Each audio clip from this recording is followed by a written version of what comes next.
Katawan po natin ang Philippine Air Force sa National Mental Health Month. At makakausap po natin sila ngayong umaga. Hello and good morning po. Joining us via Zoom, sila po ay sina PAF spokesperson na sila Colonel Maria Cristina Basco. Hello ma'am and good morning. Good morning po sa DZMM, sa ating po mga tagapakinig. Magandang umaga po sa ating lahat. Magandang umaga din po kay Lieutenant Colonel Glenn M. Carriaga. Siya po ang OIC ng Neuropsychiatry Section. Good morning. And to Suzanne Gamboa, Psychologist 1, Neuropsychiatry Section. Hello po and good morning po sa inyo, Migs Pusos and Maan Makabagal. Good morning. Magandang tanghali sa ating mga tagapakinig. Okay. So, simulan po natin kay na Colonel Basco. Ma'am, para po sa inyo, gaano po kahalaga ang mental health? Siyempre, katuwang po ang Philippine Air Force. Opo, ito po ay napaka-importanteng part po ng ating moral bilang members po ng isang organization na ang meron pong task na mag-serve and mag-protect ng ating territorial defense. At bilang, alam niyo po mga sundalo, medyo po may mga stresses po tayo, hindi lang din po physical but also in terms of multitasking, yung ating keeping our aircraft safe, keeping our jobs all proper, kumbaga kahit nga po undas nga po, may mga naka-duty pa po tayo, no? So, it's very important, lalo na po doon sa mga nade-deploy, na yung meron po silang strong sense of, yung sa wellness, para po yung, we're doing this for our family, alam natin na there's a greater meaning dito sa ginagawa nating serbisyo. So, sa mga human resource po natin, napaka-importante po na sound ang ating mental and emotional wellness po. Maganda rin yan, no? Kasi kumbaga yung ating mga, empleyado, hindi lang sa lahat yan ng larangan, mga empleyado, mga workers, inaalam din po, di ba, yung mental health nila o mental well-being. Kasi nga, di ba, may isang, eto nangyari to sa isang ahensya ng gobyerno na kumbaga sinungitan yung isang dapat na sinisilbihan nung isa na parang pagod ba sa trabaho? Ayaw na sa trabaho? So, nagre-reflect yan. Di ba, Colonel, sa trabaho din, kung ano yung kondisyon ng kaisipan ng isa nating mga kasamahan sa trabaho.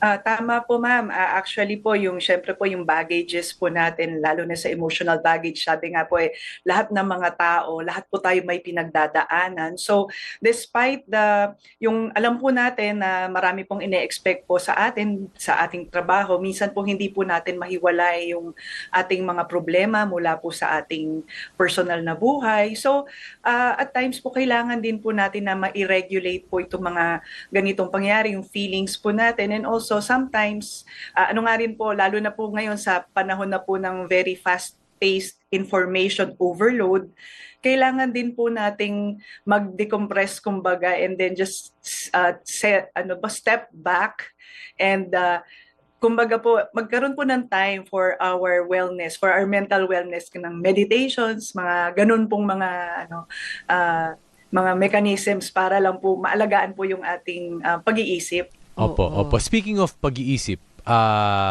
makausap naman po natin si Lieutenant Colonel Glenn.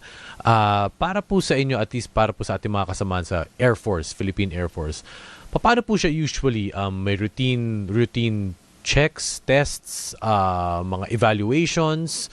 Kasi po, syempre, pag serbisyo po para sa bayan, natural pong nahihiwalay sa pamilya, natural na talaga madedestino ka sa isang lugar na wala ka sa comfort zone mo. So, paano po ninyo pinapaalagaan ang mental health, well-being po ng ating mga kasamahan?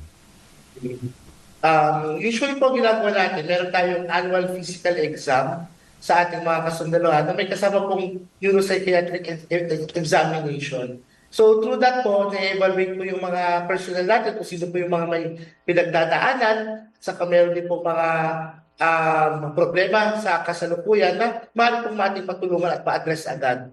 Bukod po doon, nagkakaroon din po kami ng mga usual na mga lectures po, mga therapy sessions, subject matter expert exchanges po ng mga regarding po sa mental health, mental resiliency, stress management. At bukod din po doon, pinopromote din po namin yung pagkakaroon po ng na pag-avail po nila, lalo na po yung mga naka-deploy po sa malalayo nating lugar, na pagka may oras po sila, pwede po sila makapag-avail ng ating mental wellness break. Para rin po nare-replenish sila sa nare-recharge Isa po na sila lang, oo. sa nilang tungkulin po sa ating Philippine Air Force po. Ay, si Ma'am Suzanne Gamboa naman, Psychologist 1 ng Neuropsychiatry Section ng Philippine Air Force. Ma'am, oo, paano ko ba, halimbawa lang sa lahat ito no? Parang paano ko ba malalaman na it's about time na tignan naman yung aking mental health? I-address ko. Oo, kasi Opo. baka bugnutin ba ako supladita naman talaga, mga ganon. Talaga naman moody ka lagi. Oo, tapos yung parang nakakapagsungit ka na ba? Pero masayahin ka namang tao kapag may nag-joke. Madali kang matawa. Iyon na nga hindi mo na alam kung ano yung nangyayari sa'yo. So, kailan natin na masasabi na, kailangan na natin i-address na yung problema, meron lang hindi pa man yung malala, no? Kumbaga, teka lang, kailangan natin pag-usapan yan kung ano yung nararamdaman mo. Sige, Mama Suzanne. Okay po. Good morning po sa DZMM and to all those who are listening sa inyong program po. So, for us to be able to know po, like kung kailan na po natin siya kailangan i-address, is meron po tayong 5 Ds. So, kasi po ang stress is normal in our everyday life. So, it's just how we cope with stress. But if you think po na sa 5 Ds, hindi na po tayo nagpa-function. So, meaning dysfunctional na po tayo. Hindi na po natin na-perform yung ating occupational duties, kunyari sa home or sa work.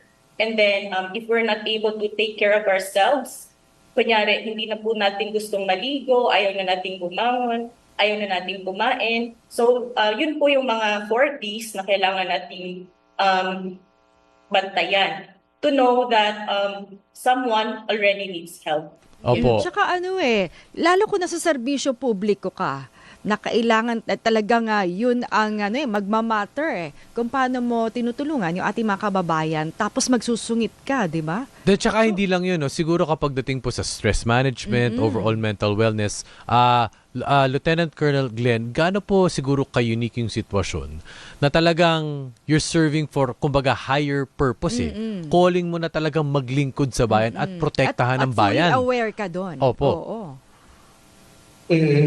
Kasi actually sa trabaho kasi natin dito sa AFP, talagang sobrang nakaka-stress siya Hindi lang sa ating physical na aspeto, pati mental at emotional na well-being natin. Kaya di ba yung sinasabi nila, walang health kung walang mental health. Kasi for us na para magkaroon ng talagang state of well-being, dapat hindi lang tayo emotionally stable, pati physically stable.